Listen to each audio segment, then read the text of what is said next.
In this video, I'm going to talk about one of the most mysterious things Illustrator does, and that is saving files. To demo this, I've prepared a file with some content. Now here's some text in it, a linked image. You can see this by the cross in the image. I've got a brush stroke. I've got just a plain path. Something with a drop shadow and another element with rounded corners, and I've got something outside of the artboard. And all of this content is placed on different layers, which you see here in the layer panel. And I'm going to save this. Choose File, Save As. Now, Illustrator offers me all of its native file formats. Native file formats allow me to save content in a way that I can edit later, and I can edit all that's in it.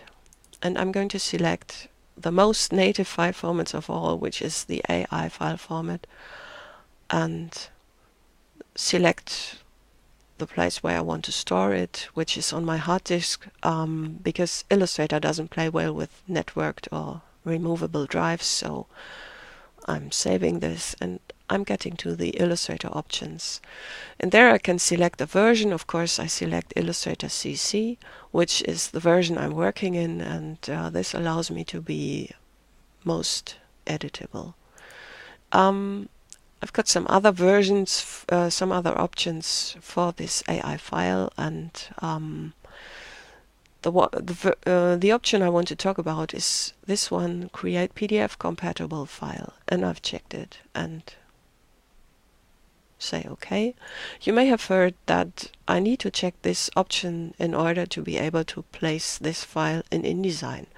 Now, why is that so? I'm just going to save it, and I've got my AI file.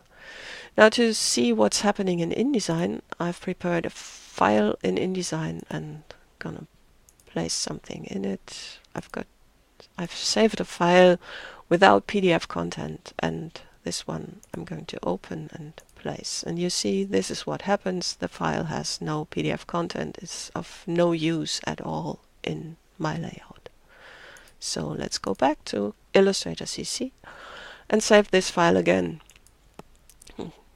Save as, and this time I'm going to save as a PDF file. This is it, and save it, and I've got a lot of other options, and I've got this one, Preserve Illustrator Editing Capabilities. Now I'm going to save this again.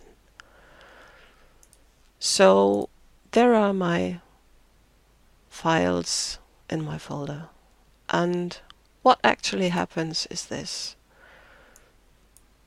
I've got these two files, and when I put my X-ray lens, I see there's actually a little additional file in both of them, which is what makes them so large, by the way. So I've got two files, both have AI and PDF content. Now what's the difference between these two? The difference is in the options I have. When saving an AI file out of Illustrator, I can select options for the AI file. What's embedded is default. Illustrator sets the options for me. Now, if I need to set some options for the PDF, for example, I need to save as a PDF X standard, then I need to save a PDF file and can set all the options, but what I can't do is set the options for the embedded AI file, which is kind of important when we talk about versions. So let's open them again. I've got my two files and open them in Illustrator CC. Now Illustrator CC just presents me the normal options when opening AI files, because that's what it does. Illustrator CC sees there's an AI file embedded in both of those files, and this is what Illustrator opens. You see, I can just edit all of what's in there. Go to the other one, the PDF, and the PDF also has everything edited. But it's not the PDF I've opened the embedded AI file. Now, what often happens, you want to be compatible with some coworker and they only have Illustrator CS6. Now, what happens when I take the AI file and open it in Illustrator CS6? Now, here's Illustrator CS6, and Illustrator warns me, well, that has been done in a newer version. Do you want to open it? Illustrator CS6 can't open the CC part of the file, but it can open the PDF part.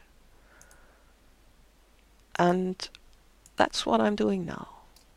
Here's the PDF part of the file. And I can edit the text, but this is what the brush stroke looks, or the drop shadow, which has no options. It's been converted to pixels. Also the rounded corners, and of course you see the zebra is gone because it's been outside of the artboard, and also the layers are gone. There are clipping masks instead. So that's what happens when you open the AI file in an older version. No, I'm not going to save this.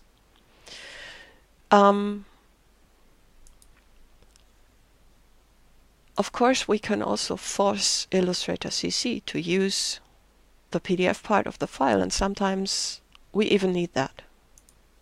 For example, when things have gone really wrong and your file has gone corrupt, maybe the PDF part of the file has survived the crash or whatever happened. And in order to demo something else, I'm first going to trash the linked image. And, well, it's gone now. And what I need to do to force Illustrator to open the PDF part, I'm creating a new document. And I'm going to place my AI file in it. Just drag it in. There it is. And what Illustrator uses now is the PDF. You see, there's a cross in it, so it's linked, but I can embed it. I just click on embed, and there it is. Even the image is there. That's because images are always embedded in the PDF part of the file. Now there's my text. I might even be able to edit it.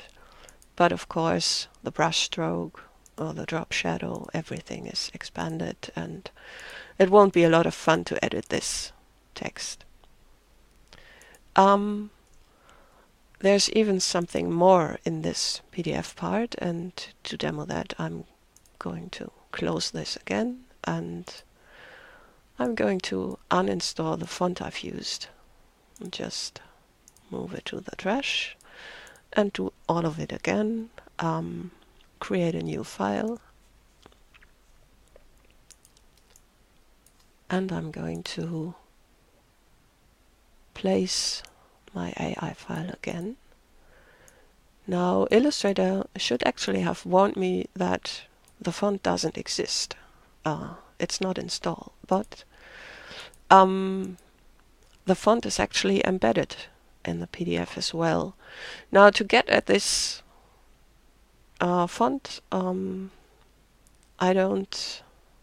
shouldn't embed, but do something else.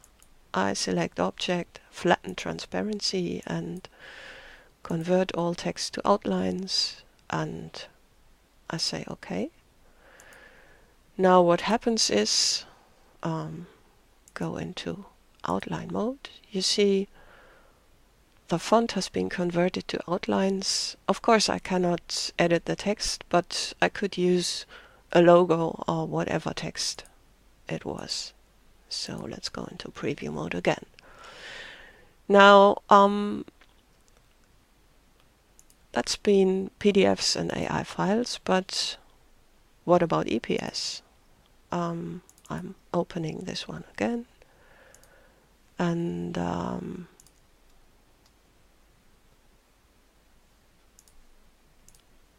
let's this time save as again and save EPS. Now that's just the same. When saving an EPS, I can also embed an AI file, and that's what you actually select here in the version.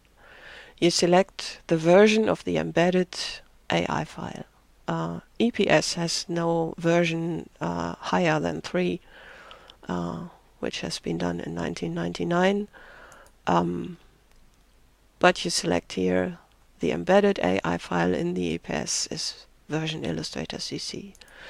Also, when saving as an SVG, you've got the embedded file SVG, and you can also select preserve Illustrator editing capabilities. Now that's not very practical to do that, because SVG files are normally uploaded to the web and you want them to be as small as possible, which you cannot achieve when embedding Illustrator files.